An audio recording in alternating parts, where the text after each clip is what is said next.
आज Doubtnut app download करें। Doubtnut पर अपने सभी गणित, रसायन विज्ञान, भौतिक विज्ञान और जीव विज्ञान के डाउट्स का करो सफाया। बस प्रश्न की फोटो खींचो, एक ही प्रश्न को क्रॉप करो और तुरंत वीडियो सोल्यूशन पाओ। अभी डाउनलोड करें। हेलो दोस्तों, आइए देखते हैं एक प्रश्न। महुली गांव में एक तंग आयताकार भूखंड विद्यालय बनाने के लिए सुरक्षित है। ठीक है, एक भूखंड जो है आयताकार वो विद्यालय बनाने के लिए सुरक्षित है। इस भूखंड की लंबाई और चौड़ाई में 11:4 का अनुपात है। तो गांव पंचायत को इस भूखंड की बाड़ यानी कि फेंस करने में 100 रुपये प्रति वर्ग मीटर की दर से 75,000 रुपये व्यय करने होंगे। ठीक है, तो भूखंड की माप यानी कि जो उसकी डायमेंशंस है यानी कि उसकी जो लंबाई और चौड़ाई है वो हमें ज्ञात कीजिए, यानी कि वो लंबाई और चौड़ाई हमें ज्ञात करनी है। अब देखिए, यहाँ पर हमें एक आयताकार भूखंड दिया हुआ है। जैसे हम मान सकते हैं कि ये है हमारा, ये एक विद्यालय बनाने के लिए सुरक्षित है। किसके लिए सुरक्षित है? विद्यालय बनाने के लिए। और इसमें इन्होंने ये कहा है कि जो इसकी लंबाई और चौड़ाई का अनुपात है वो 11:4 का अनुपात है। ठीक है, अच्छा ठीक है।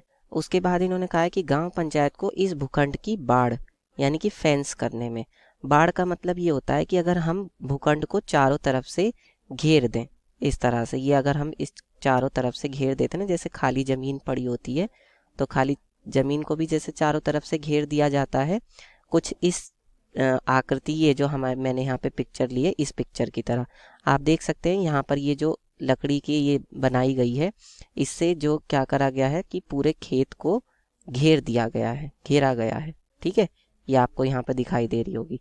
तो इसी को ही हम क्या कहते हैं? इसी को ही हम बाड़ कहते हैं। तो ये बाड़ हमें कितना लगाना पड़ेगा बताइए? ये बाड़ हमें, क्योंकि पूरे विद्यालय के चारों ओर लगाना है, तो इसका मतलब ये क्या होगा? आयताकार जो भूखंड है उसका परिमाप होगा। बताइए, आयताकार भूखंड का क्या होगा? ये परिमाप होगा।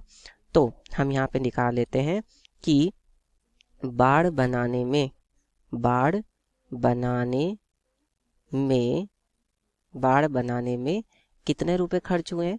बताइए, बाड़ बनाने में लगी कुल लंबाई, है ना, कुल लंबाई। ठीक है, कुल लंबाई कितनी होगी?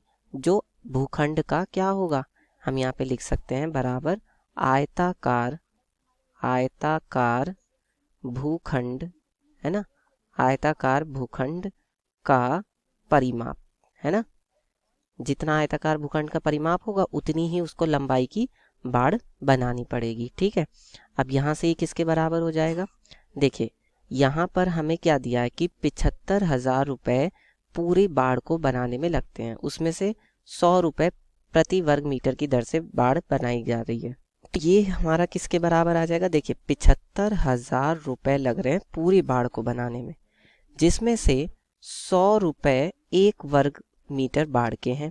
ठीक है, तो हम क्या करेंगे? इसको भाग दे देंगे, तो इससे हमें ये पता चल जाएगा कि उस पूरे बाड़ की लंबाई कितनी है। यानी कि ये कितना हो जाएगा? ये हो जाएगा हमारा 750। ठीक है, 750 मीटर। ये इतने मीटर आ गया उस पूरे विद्यालय के जो चारों ओर का बाड़ होगा वो। ठीक है, अब यही क्या है? आयताकार भूखंड का परिमाप भी है। अब यहाँ पर इन्होंने ये दिया है कि लंबाई और चौड़ाई में 11:4 का अनुपात है। ठीक है, तो हम यहाँ पे लिखते हैं कि जो L/B है यानी लंबाई और चौड़ाई का अनुपात है वो 11:4 है। यहाँ पे हम लिख सकते हैं ये हमें दिया है। ठीक है, ये हमें दिया है। तो हम आयताकार भूखंड, माना आयताकार भूखंड की लंबाई, है ना, तो वो हम मान ले। तो ये लंबाई हमने मान ली, क्योंकि 11:4 का अनुपात है तो 11x मान ली। ठीक है, अब हम क्या मानते हैं यहाँ पे? अब हम मान लेते हैं उस आयताकार भूखंड की चौड़ाई। ठीक है, तो आयताकार भूखंड की चौड़ाई कितनी है यहाँ पे? वो हमें माननी पड़ेगी। देखिए, आयताकार भूखंड की चौड़ाई, है ना, तो आयताकार भूखंड की चौड़ाई कितनी हो जाएगी? 4x। ठीक है, अब ये आयताकार जो भूखंड है उसका परिमाप कितना है? 750 मीटर। और अगर वैसे निकालें लंबाई और चौड़ाई से तो आयताकार भूखंड का परिमाप कितना होगा? बताइए, परिमाप बराबर होता है 2 लंबाई प्लस चौड़ाई, है ना, 2 लंबाई प्लस चौड़ाई, ये होता है सूत्र। ठीक है, तो इसका मतलब ये कितना हो जाएगा, 2 11x प्लस 4x, 11 और 4 कितने हो जाएगा, 15x, है ना, तो 2 गुणा में 15x, तो ये कितना हो जाएगा, 15 दूनी 30x। और ये जो परिमाप है 30x, ये किसके बराबर है, 750 के बराबर है। तो हम यहाँ से रख सकते हैं, ये हमें कितना दिया हुआ है, 750 मीटर दिया हुआ है। या हम ये भी कह सकते हैं कि 30x बराबर कितना हो जाएगा, 750 हो जाएगा।